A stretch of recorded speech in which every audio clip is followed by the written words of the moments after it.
Hello, folks. Welcome to Inside the Marble Palace.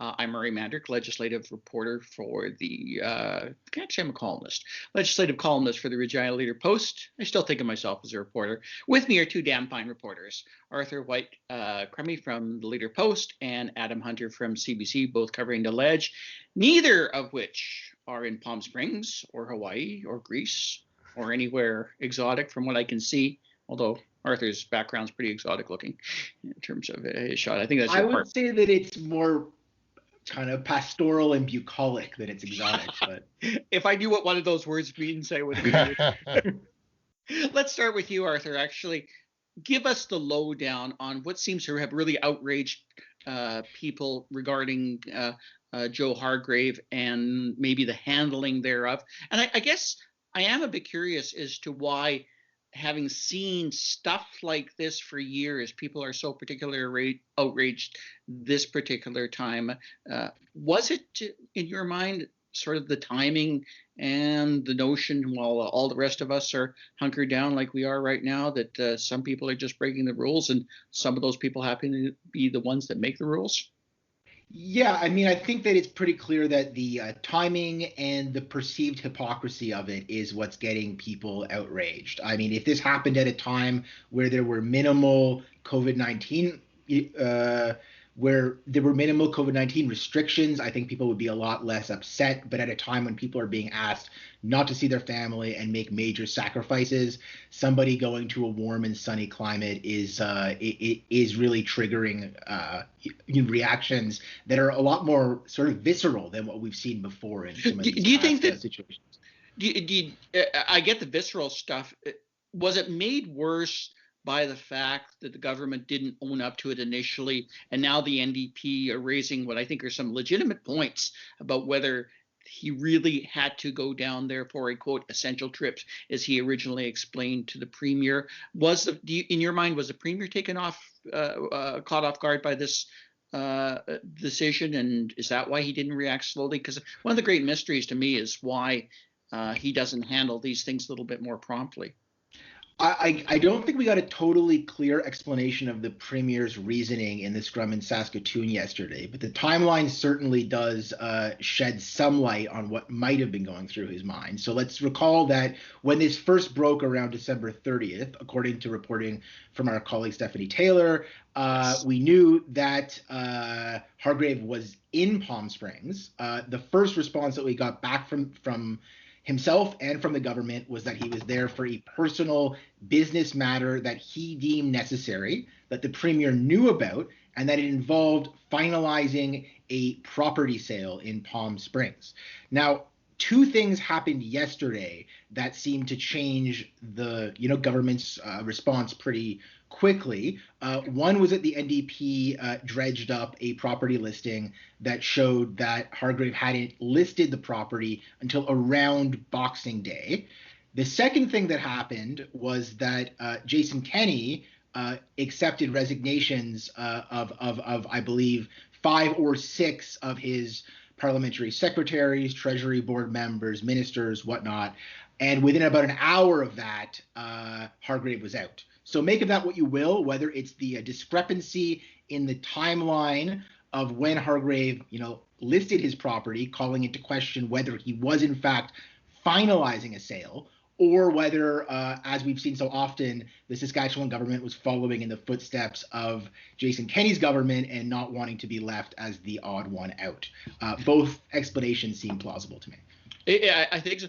Adam, let's talk about the frustration, both public and otherwise, with this, because I'm absolutely fascinated why, in some cases, some issues really take hold with the public and others don't. And Arthur rightly outlined, it's because we're all having this imposed upon us, and there are certain politicians, a small minority, but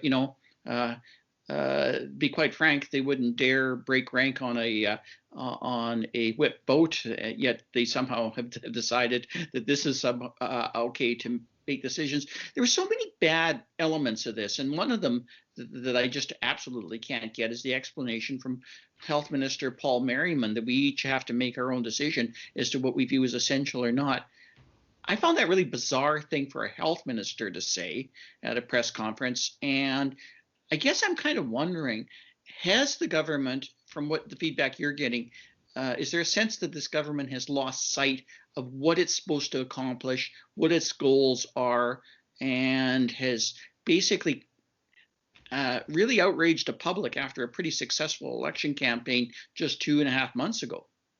I think the thing that's coming up here is do as I say, not as I do, and that's what people are really, latching on to, is that the government's telling them and has been telling them for months that, this is the rules you have to follow, these are the recommendations you should follow, and whenever there's a situation where a government official is seen not following those rules, we see with Scott Moe when he was not wearing a mask indoors, and he was criticized for that, then we have a bit of a backlash because the public is waiting for those opportunities to say, hey, you're enforcing some pretty strict things on us as we see right now, and you're not allowing us to do that. You're doing different things yourselves. So in the case of what happened yesterday, there is no ban on international travel, traveling across the border.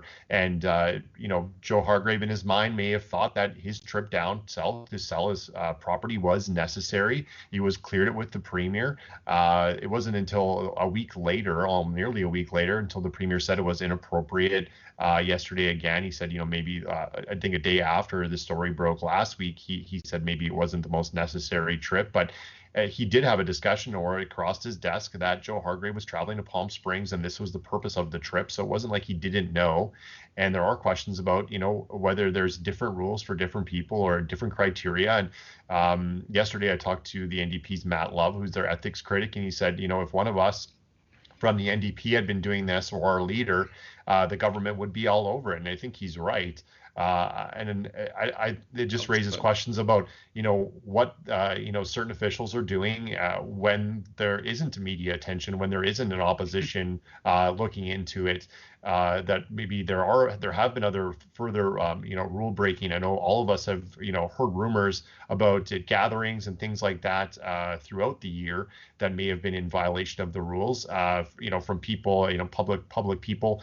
And I think the public's waiting for this because everyone's by their phone, everyone's waiting at home, everyone's frustrated. There's that COVID fatigue. So I think all those things play a part in this. Yesterday, the premier said that the NDP's explanation about the sale and the dating that Arthur outlined very well was irrelevant, that it was more about the optics of what Joe Hargrave did rather than whether he was down there to finalize their sale or list his home, that didn't matter. It was the optics of it. And you raised Jason Kenney as well, which I think is really important because Alberta, the temperature is up way higher there than it is in Saskatchewan, especially online. And Jason Kenney, I think, was trending, Kenney Ouch or whatever was trending this weekend. He got rid of his chief of staff. That's a pretty major decision. And he would have also, had some idea that his chief of staff was traveling. I'd be hard pressed to understand, that he didn't know that. Having a minister have a welcome sign saying "Aloha Allard" on the way back from a trip to Hawaii, those optics are just really, really bad in a pandemic where you can't have someone into your home. I can't go visit either of you inside your house by the rules, but I can get on a plane or get in my car and go down to California. That's the real problem here, and I think that's what the public's latching onto. I've always been fascinated about the politician justifications for things, which is basically, I only did this once. And as you say, yes, maybe you only did this once, but that once happened to be a trip to wherever that's tropical, that someplace other people can't go, or when other people actually can't even go visit their folks in seniors' homes.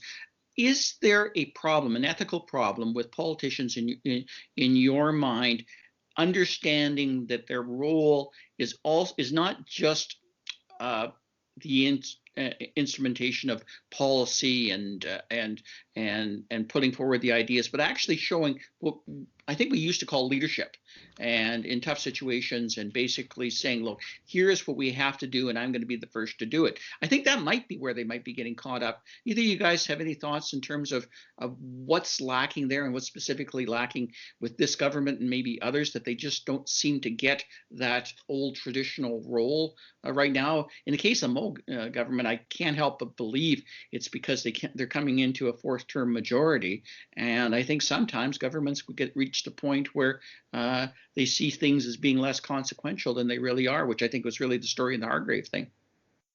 Well, yeah, the short answer is yes, that we would like to see our politicians show, leadership, set an example, go beyond the letter of the rules and abide by their spirit. I mean, as we just heard from Adam, he was not explicitly breaking any public health order. It's only ever been a recommendation, a strong recommendation that you don't travel abroad if it's not absolutely necessary. But at a time when the government is calling on people to make such huge sacrifices, I think politicians really need to go go well beyond the letter of the law, and people will accept nothing less.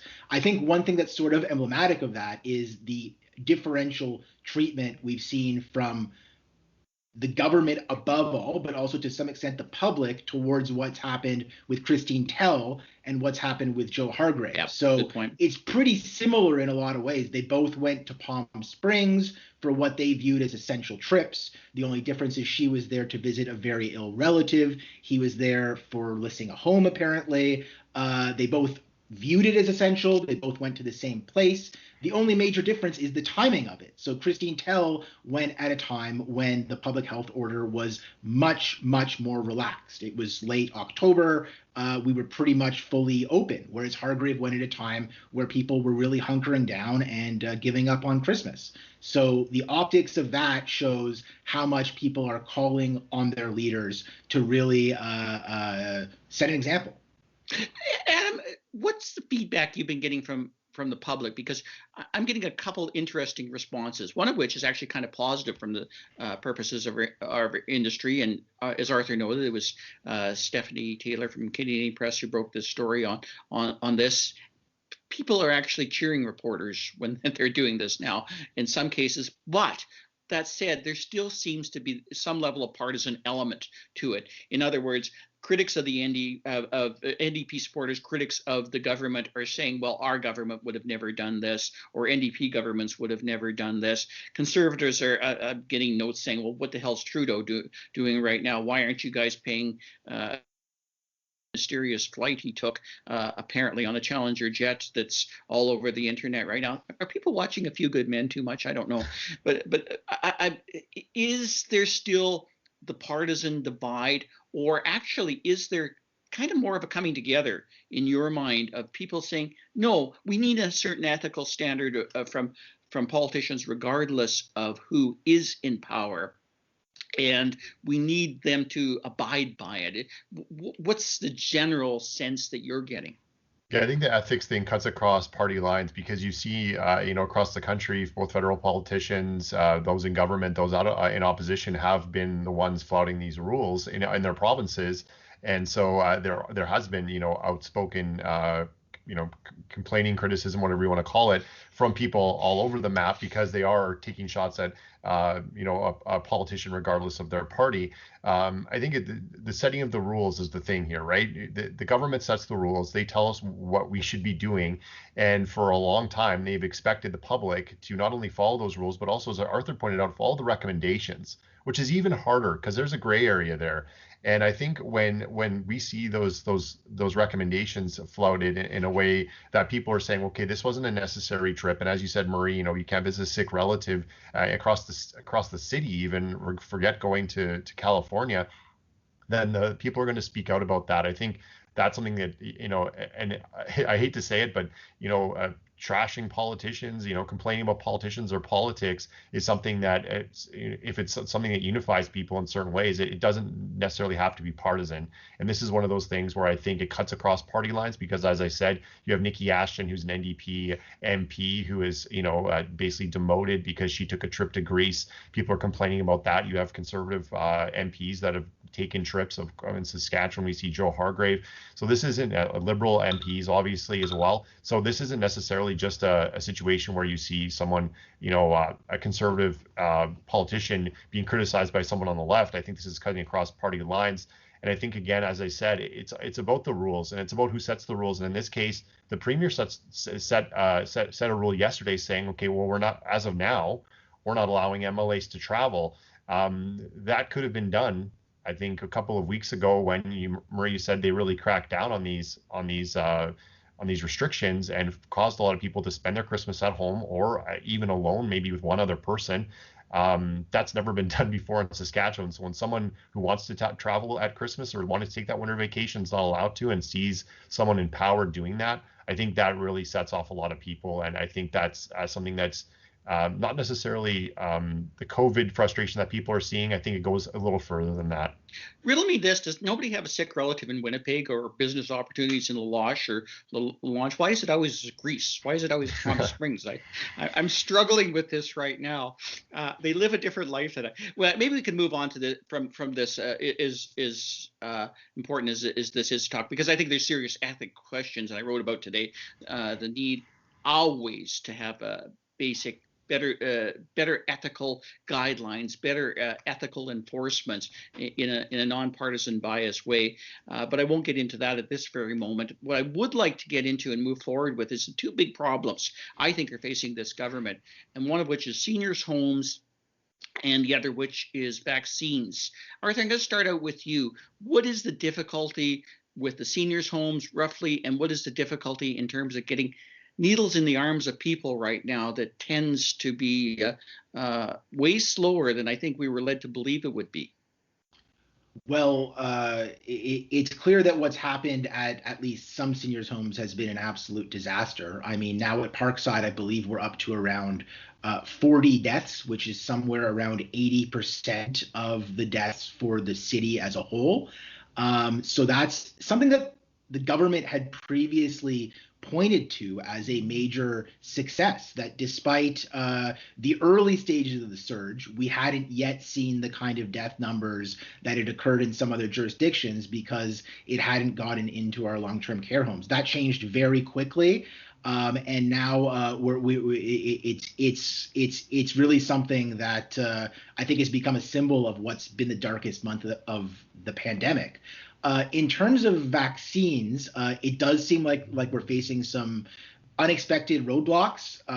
The delivery schedule for vaccines appears to have slowed down. For January, we're now expecting somewhere around under 7,000 Pfizer vaccinations per week instead of the 10,000 or so that we were initially promised by the federal government. So it might be difficult for the province to meet the first quarter targets that they were setting for themselves, which is really something for Scott Moe that was the light at the end of the tunnel and the finish line that was going to justify all of these painful and restrictive measures that we've been facing for the last month and a half now. So you're right, very difficult files for the province that they better hope don't continue to press them. Luckily for the vaccination rollout, they can blame the federal government, which is an easy cudgel that the province likes to reach for whenever necessary. Do you think that'll work, Adam? And they're two really tough problems because right now, if the government does not see more vaccinations, it's not going to see a lowering of cases, and it's not going to work to its perceived schedules, which seems to be centered around keeping businesses open, keeping restaurants open, resuming the Saskatchewan economy as best they possibly can. And that's right now pretty politically critical for Scott Moe. Should he be taking more personal responsibility for beyond blaming the federal government for the slowness of vaccines, particularly as it relates to both issues in terms of seniors' homes? And obviously the problems with seniors' homes goes back many, many years through this government and past ones. Yeah, I think the seniors home one is really complicated because, as you said, it's a long-standing issue with long-term care in the province. It's not something that's going to be fixed or prevented right away. That's kind of an all hands on deck, as I think has been the case. And a lot of these deaths we're seeing in the long-term care homes are from cases that, infections that happened a few weeks ago. I think that with the vaccine, I think it's just incumbent on the federal government and the provincial government to be as upfront with people as possible, give them a daily update of where they are. Maybe we can see a tracking of this. We're getting more vaccines. This is the rate we're going at. As we're so used to reading charts now of seeing the curve go up. Maybe we can see the vaccine curve go up and they can sort of forecast this. I know there's people asking for more vaccine information online. I think that's something that the public is really pining for because, as Arthur mentioned, that is that light. People want to know, when can my grandmother get vaccinated? When can I get vaccinated? When can my kids get vaccinated? So more of that information more readily available, or just more in front of people, front of mind, I think would help. The other thing I wanted to touch on that you guys didn't mention, but I think people should maybe recognize is the government very, quietly slipped in the hospitalizations change on Christmas Eve. And I think that was something that caught a lot of people off guard. I know I wasn't working and I was off for a little while there, but I think that's something that government had been hanging its hat on, the hospitalization numbers being low and recoveries and all those things. But when we see that change and that dramatic of a change overnight, and no real explanation that I've seen as to why all of a sudden that happened, and whether that affects our hospitals' ability to help people, to care for them, to help people recover more quickly. I think that's something that really deserves a little bit more, more of an explanation, and I'd like to hear a little bit more about that. How long we've had these extra hospitalizations for. I think that's just something that would help people as well understand what's happening in hospitals, because if you're not in the hospital, you don't have a loved one in there, it's really easy to kind of turn your brain off and say, okay, well, I'm not affected by this. I don't know anyone that's affected. But if you see people are having, weeks and weeks of suffering in a hospital with the effects of COVID-19, maybe they're not infectious anymore, but they are still having to deal with the disease. I think that helps the public understand just the severity of where things are at. And kids aren't in school right now, and in order to get kids back in school and have schools operating regularly as they were before Christmas, I think we have to have our numbers a bit lower, and we have to also understand that hopefully vaccines are on the way. And as Arthur said, maybe we can get some explanation about why we're seeing that drop in deliveries. Good point. I'm sorry we have to actually wrap up right now, but I wish we didn't, because there's so much to talk about.